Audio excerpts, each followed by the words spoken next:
दोस्तों, क्रिकेटर यश दयाल जिनके करियर पर अब सवाल उठना शुरू हो गए हैं, संकट के बादल छाए हुए हैं, गिरफ्तारी की बात सामने आ रही है। 22 जुलाई को आखिरी सुनवाई होगी। मैं आपको बता दूं कि उनके ऊपर यौन शोषण का आरोप लगा था। एक लड़की को झांसा देकर के शादी की बात करी थी और उसके बाद में बोला गया, लड़की द्वारा आरोप लगाया गया कि उन्होंने उनके साथ रेप किया है, यौन शोषण का आरोप लगा था। अप्रैल में इसकी सुनवाई हुई थी, लेकिन जो गिरफ्तारी थी उस पर रोक लगी थी। फिर उसके बाद एक बार फिर से उनके ऊपर इल्जाम लगा, रिपोर्ट लिखवाई गई राजस्थान हाईकोर्ट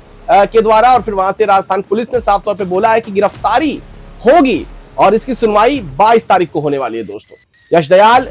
जो शादी की बात थी एक लड़की से कि वो शादी करेंगे, लड़की ने आरोप लगाया कि शादी के बाद बात करने के बाद वो मुझसे दूर हटने लगे और मेरे साथ ये गलत कर्म किए हैं, जिसकी वजह से उस लड़की ने उनके ऊपर ये इल्जाम लगाया है। और यूपीसीएल सीएम पोर्टल पे पहले तो ये खबर गई, सीएम योगी तक ये खबर जब पहुंची तो उन्होंने साफ तौर पे बोला इन्हें बैन किया जाए। तो यूपीसीएल ने इस वक्त यश दयाल को बैन कर दिया। जी हां दोस्तों,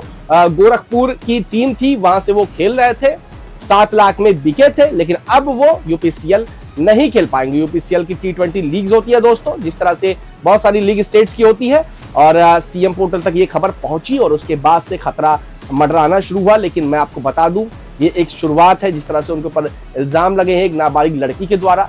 तो 2 बार इल्जाम गिरफ्तारी के सामने आए हुए हैं, 2 बार उनके ऊपर कार्रवाई की गई है, रिपोर्ट्स लिखवाई गई है, जिसकी वजह से इस वक्त यश दयाल के करियर पर संकट छाया हुआ है, खतरे की घंटी बजी हुई है। क्योंकि अब अगर उनकी गिरफ्तारी होती है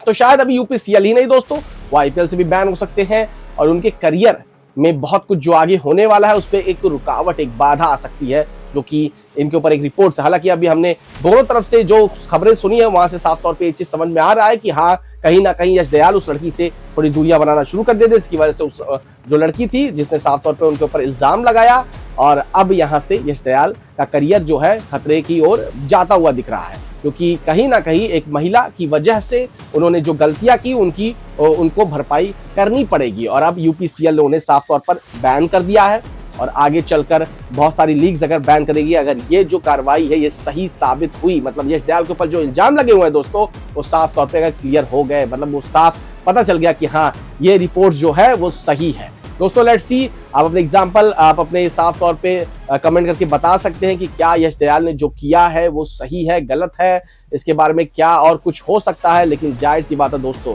ये तो क्लियर है कि जो भी उनके ऊपर इल्जाम अभी लगे हैं उससे कहीं ना कहीं उनके क्रिकेटिंग करियर पे बहुत कुछ होने वाला है, बहुत सारे सवाल उठने वाले हैं।